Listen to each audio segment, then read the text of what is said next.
अस्सलाम वालेकुम dear students, कैसे हैं आप। उम्मीद करता हूं कि अल्लाह ताला की फ़ज़ल व करम से आप पर राज़ी खुश होंगे। आज हमारा बीएस इंग्लिश 5th सेमेस्टर जो पोइट्री है उसमें हम जो पोएम है वो कुबला ख़ान करने जा रहे हैं। तो एसटी कॉलेज, इसका पूरा नाम जो है सैमुअल टेलर कॉलेज, उसने इसको कंपोज़ किया है। और एसटी कॉलेज जो है उसकी जो पोइट्री है उसमें जो एक ख़ास स्पेशलिटी पाई जाती है वो है जी उसका art of supernaturalism. Art of super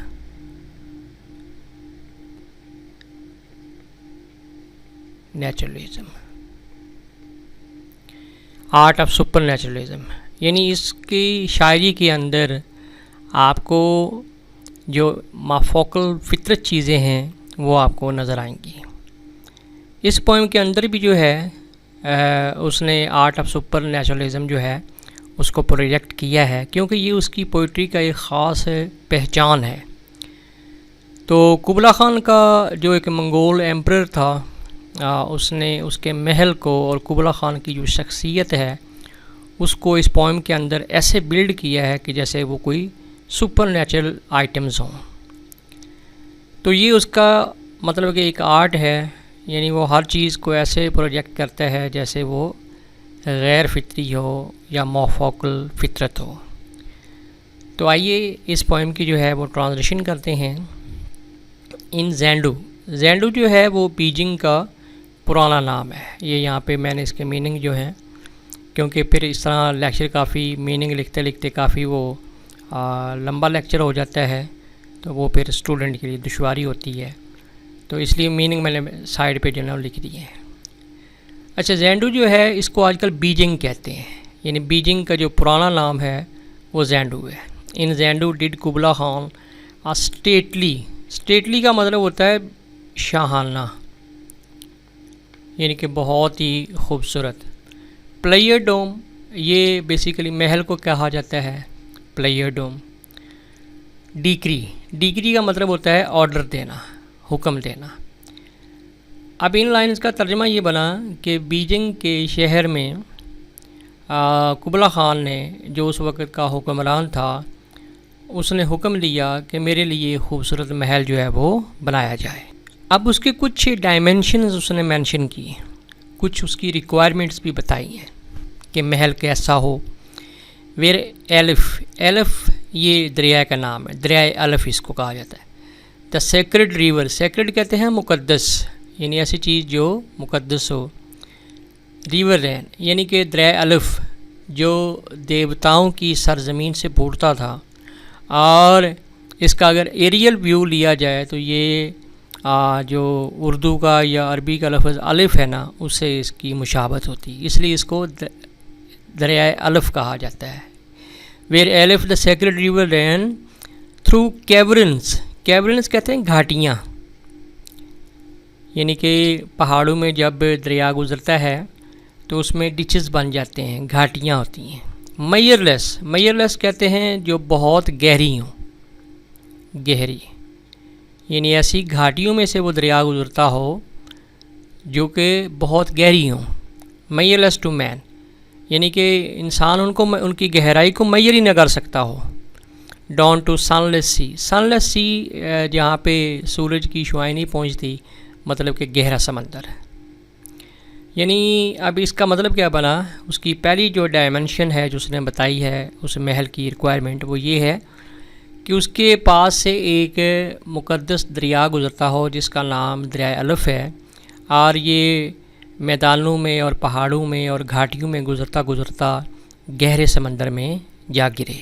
लिहाजा उसके हुक्म की तामीर हुई। सो ट्वाइस 5 माइल्स, ट्वाइस का मतलब है 2 बार, 5 माइल्स यानी कि 10 माइल्स। अब जो 10 माइल्स है वो तकरीबन that is equal to 15 kilometre. लिहाजा 15 किलोमीटर का जो एरिया है जो कि बहुत ही ज़रख़ेज़ ज़मीन रखता है। फर्टाइल का मतलब होता है ज़रख़ेज़। With walls and towers were गेटेड राउंड, उसके गिर्द 4 दीवारी की गई और उसमें टावर्स लगाए गए और टावर से और दीवार से उसको घेर लिया गया। गिर्डल होता है घेरना। And there were gardens bright, और दूसरी रिक्वायरमेंट क्या है कि उसके अंदर बागात भी हों।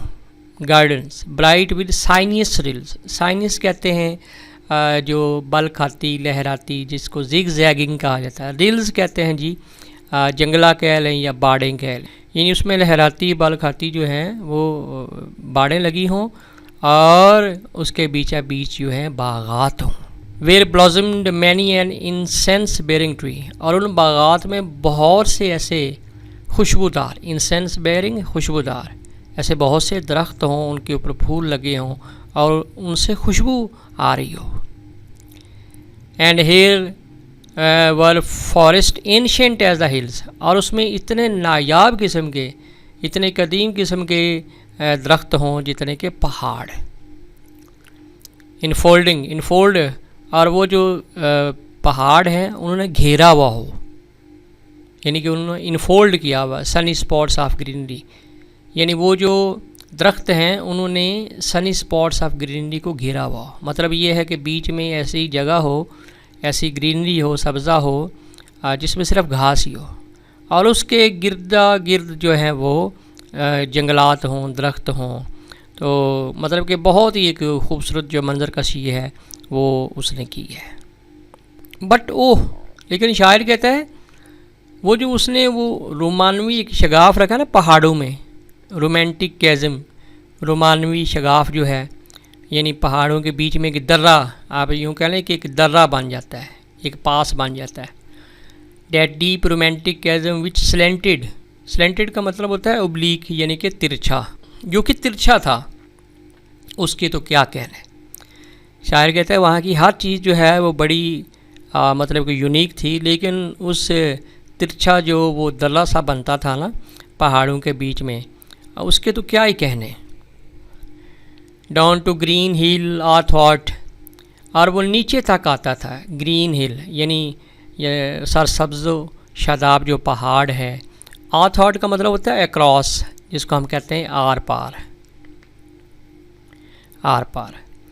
सैडन कवर, यानी उस दर्रे के बीच बीच, उस सरसब्ज़ो शादाब दर्रे के, पहाड़ों वाले दर्रे के बीचा बीच एक सड़क गुजरती थी, जिसके दोनों इतराफ जो है वो लेमन की तरह के दरख्त लगाए गए थे। Cedarn cover. A savage place, यानी कुबला खान का महल एक ऐसी एक जगह थी कि जो वहशत तारी कर देती थी। सैवज एज हॉली एंड इंचेंटेड, और बड़ी मुकद्दस और सहरज़दा थी। इंचेंटेड सहरज़दा,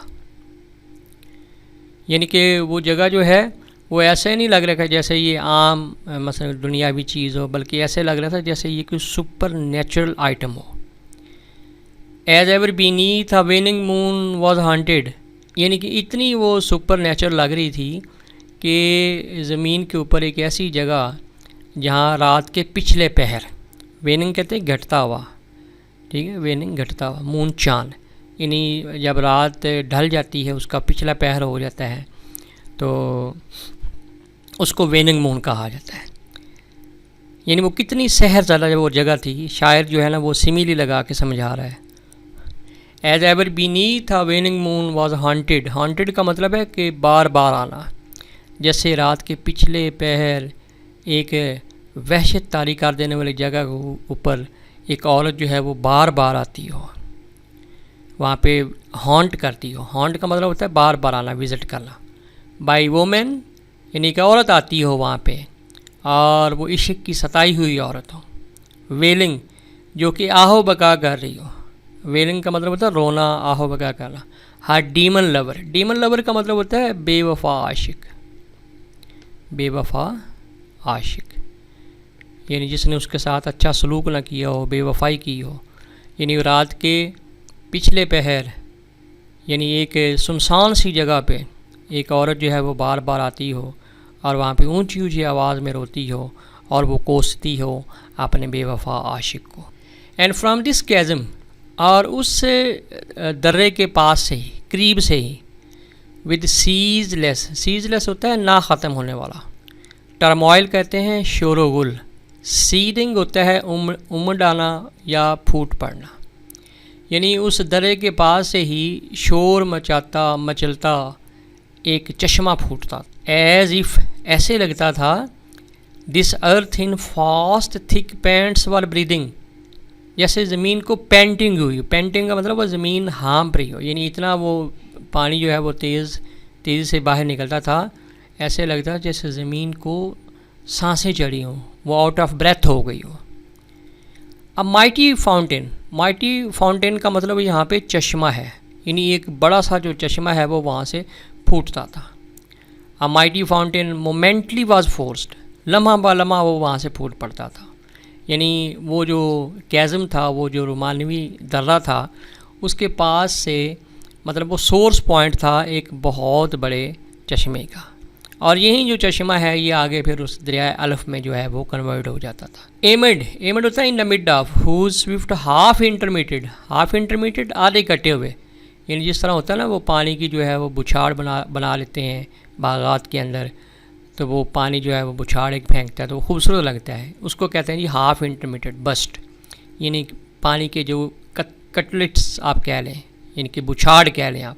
ह्यूज फ्रेगमेंट्स, ये चश्मा अपने साथ बाहर फेंकता था बड़े बड़े टुकड़े, फ्रेगमेंट्स कहते हैं टुकड़े, लाइक रिबाउंडिंग हेल। वॉल्टेड का मतलब है गोल, यानी जब वो पानी बाहर को आता था उसके साथ ये बाहर फेंकता था बड़े बड़े गोल पत्थर, लाइक रिबाउंडिंग हेल, और वो ज़मीन पर ऐसे गिरते थे जैसे उछलते हुए बर्फ़ के ओले हों, जैसे यालाबारी हो रही हो। और चैफ़ी होता है जी भुस भरे, और chaffy grain beneath the thresher flail, thresher होता है यानी कि गंदम गाहने वाली मशीन, और फ्लेल कहते हैं स्टिक को, यानी जब एक बहुत बड़ी स्टिक से गंदम के बालियों को कूटा जाता था और उस स्टिक को ऊपर उठाया जाता था, तो उसके साथ चिपके हुए जो चैफ़ी ग्रेन हैं, भुस भरे जो दाने हैं, जब वो ज़मीन पे गिरते हैं तो उसकी मंजरकशी उसने की है, यानी वो चश्मे का पानी ऐसे नीचे गिर रहा था।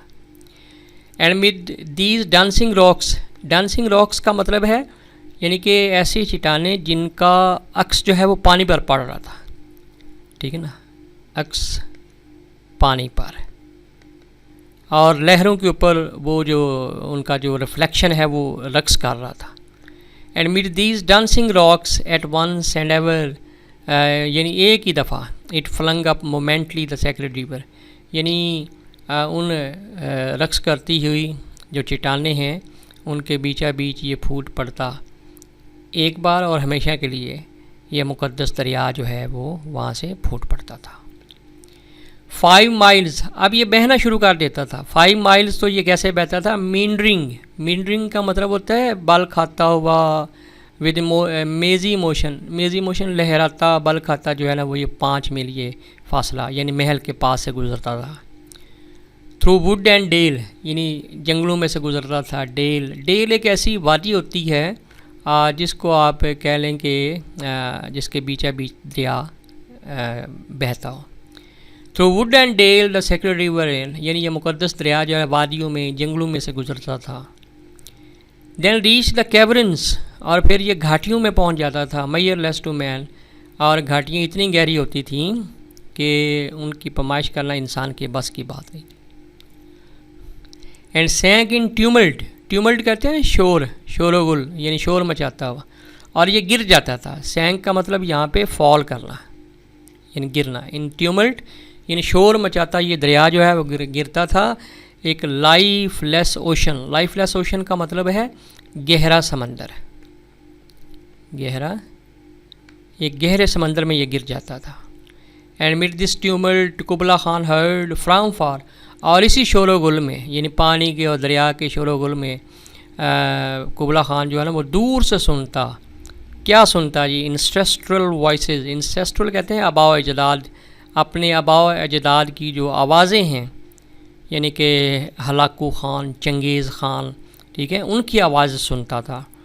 प्रोफेसिंग गोई करना यानी कि प्रेडिक्शन करना, यानी कुबला ख़ान अपने आबाओ अजदाद की आवाज़ें सुनता जो कि प्रडिक्शन कर रही होती, पेशेंट गोई कर रही होती थी वॉर, जंग की, कि आने वाले वक्तों में एक जंग जो है ना वो हो सकती है। The shadow of the dome of pleasure, और उस डोम ऑफ प्लेयर यानी कि महल का जो अक्स था, floated mid way on the waves, वो उस दरिया की लहरों के बीचा बीच जो है वो तैरता था। Where was heard the mingled measure, और वहाँ से मिली जुली आवाज़ें आती थी। मिंगल्ड मैयर, मिली जुली आवाज़ें आती थी। फ्रॉम द फाउंटेन, कुछ आवाज़ें फवारे से आती थी, और कुछ उन पहाड़ों की जो केव्स हैं, जो गारें हैं, उनसे आती थी। It was a miracle of rare device, शायर कहता है कि ये बड़ा एक नायाब किस्म का मौजज़ा था, यानी एक बड़ी यूनिक और स्ट्रेंज हैपनिंग थी। अ सनी प्लेयर डोम, यानी धूप रोशन गुंबद, विद केव्स ऑफ आइस, और साथ बर्फीली गारें, यानी कि ये एक बड़ी, यहाँ पे आप देखें कि उसका जो आर्ट ऑफ सुपर नेचुरलिज्म है बहुत ही वाजिया हो गया है कि यानी ये ऐसे होता नहीं है, नॉर्मल लाइफ के अंदर ऐसे होता नहीं है। ये बहुत ही यूनिक चीज़ जो है ना, यानी एक ऐसा महल बना दिया गया था जो बहुत ही यूनिक था। और इस महल को जो है वो एसटी कॉलेज अपनी इमेजिनेशन के अंदर जो है वो बिल्ड कर रहा है। अ डेमसल कहता, फिर मैंने क्या देखा ख्वाब में कि एक दुशीज़ा है। डेमसल कहते हैं दुशीज़ा। अ डेमसल विद अ डुल्सीमर, डुल्सीमर एक आला मौसीकी है। इन अ विजन, विजन कहते हैं ख्वाब, आयसा, यानी ख्वाब में मैंने एक दोशीज़ा को देखा और उसके हाथ में एक आला मौसीकी था। It was an Abyssinian maid, ये अफ्रीकन लड़की थी, यानी कि एक हबशन थी। And on her dulcimer she played, और अपने आला मौसीकी के ऊपर वो बजा रही थी, कुछ धुन बजा रही थी। सिंगिंग ऑफ माउंट अबोरा, ये अफ्रीकन यानी कि अफ्रीका के अंदर एक पहाड़ है, उसका नाम है। और माउंट अबोरा के बारे में कोई दुखी सा गीत जो है वो गा रही थी। कुड आई रिवाइव विदन मी, शायर कहता है काश मैं उसके अल्फाज, उसके गीत, उसकी सिम्फनी को अपनी यादाश्त में रिवाइव कर सकता, यानी उसको दोहरा सकता। हर सिम्फनी, उसकी जो मौसीकी है, एंड सॉन्ग, यानी उसकी जो मौसीकी और उसका जो गीत है उसको मैं अपनी यादाश्त में ताज़ा कर लेता। To such a deep delight would win me, तो मुझे कितनी खुशी होती, डिलाइट कहते हैं खुशी। That with music loud and long, कि उस मौसीकी की मदद से, उसकी सिम्फनी की मदद से, I would build that dome in air, मैं कुबला खान के महल को अपने तख़य्युल के अंदर बिल्ड कर लेता, यानी अपनी तख़य्युल के अंदर उस महल को बिल्ड कर लेता।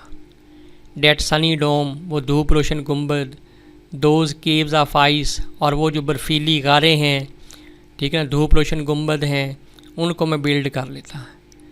And all who heard should see them there, और यानी जिसने जो चीज़ सुनी है वो उसको अपने सामने पा लेता, यानी उसको मैं रियल लाइफ में ले आता। इतना इमेजिनेशन का मैं इस्तेमाल करता। And all should cry beware, और कुबला खान को देख कर सारे जो हैं वो चिल्ला उठते, आगाह हो जाओ, ख़बरदार। हिज फ्लैशिंग आइज़, क्योंकि कुबला खान की जो आंखें हैं वो चमक रही हैं, ये उसका सुपर नेचुरलिज्म है जी। हिज फ्लोटिंग हेयर, और उसके उड़ते हुए बाल। वीव अ सर्कल, और अपने गिर्द चक्कर लगा लो, यानी कि एक सर्कल बना लो। राउंड हिम थ्राइस, यानी उसके गिर्द जो है ना एक सर्कल बना लो, और 3 बार, यानी 3 सर्कल लगा लो।